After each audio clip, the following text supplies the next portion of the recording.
in the idea, if they're aware of the marketplace, all these various things, and if they should get it or not.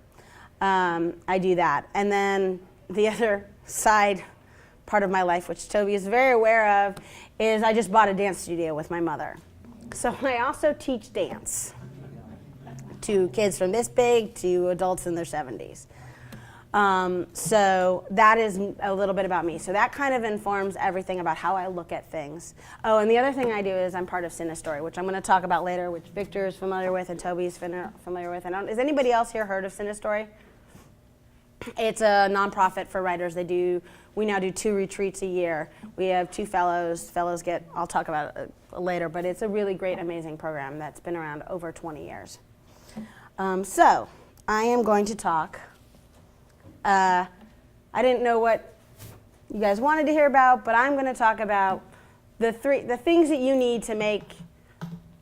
I don't want to say your script undeniable, because I'm going to be honest, everything's deniable, especially when you're executive. It was really funny. Toby's like, there's these gatekeepers and they want to keep you out, but really they want to let you in. Nah, I'll be honest. When you work at certain companies, your job is to say no more than it is to say yes, because you only get so many yeses. And so you really have to pick carefully your yes, especially depending on where you are in the food chain. Because just because you say yes means then you still have to get your boss above you, and then the boss above them, and the boss above them, right? And nobody wants to put their own money out. So you get your boss to say yes, and then you and your boss go to someplace with money to try and get them to say yes. So you say no a lot more than you say yes, which is why people burn out in these jobs. Because it's kind of depressing.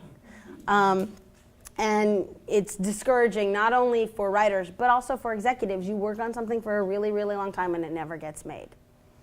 Right? So it's, but I firmly believe when I moved into working one-on-one with writers, it's about you need to look at your material as writing the best thing that you can write, and it's not about if it sells. It's about if it opens a door for you. That's how you have to look at it. Because if you're only writing to sell something, you're going to just stop right there. People can tell. You have to write what you truly love, and it has to be a passion for you. It can't just be about trying to be famous, trying to make a lot of money. Just forget it. I'm assuming because most of you are here, it's not about that for you, but there are people, we can tell. Executives can tell, producers can tell, even interns can tell when people are that way. And you don't want to work with them. You have to love the craft. So, I like talking about story development is what I refer to it more than just screenwriting, because this can apply to novels, this could apply to a lot of things. In the analogy of cooking, because I love to cook, as Toby knows, and I come from a family of cookers.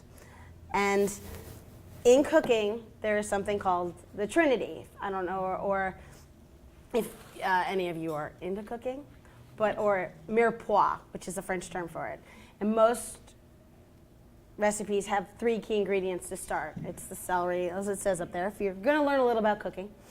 So it's the celery, the onions, the carrots. It's sauté first, right? There's 3 things.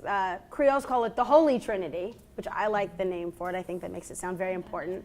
So I believe there's a Holy Trinity in storytelling, and it is complex characters, interesting plots, and relatable themes. If you want to take this and look at just a little bit for TV, change interesting plots to interesting worlds, right? And I will go back and forth talking how it applies to both, because I work in both areas, right?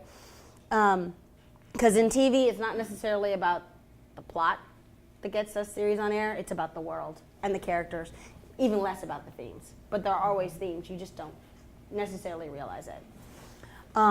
Now, to build a trinity, you have to take each of these 3 things and look at them and what goes into them, which is the mise en place. Mise en place in cooking is all the grunt work.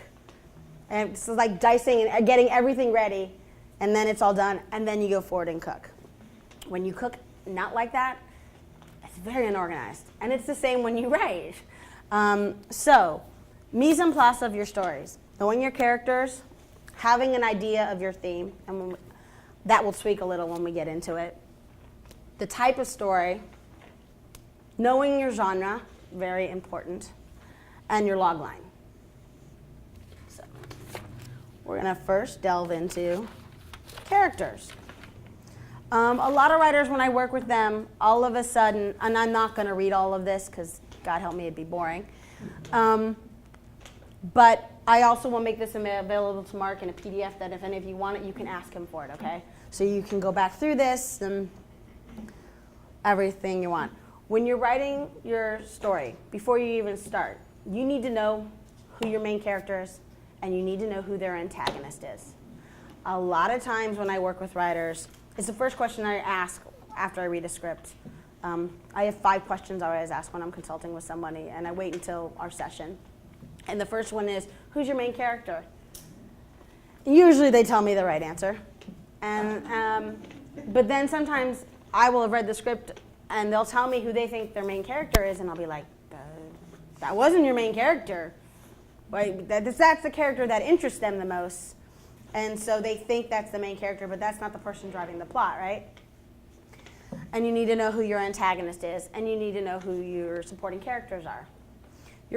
Your antagonist and your protagonist are driving your plot. So they're in almost every scene. If someone's not in half your script, they're not your main character. Common sense, I would think. But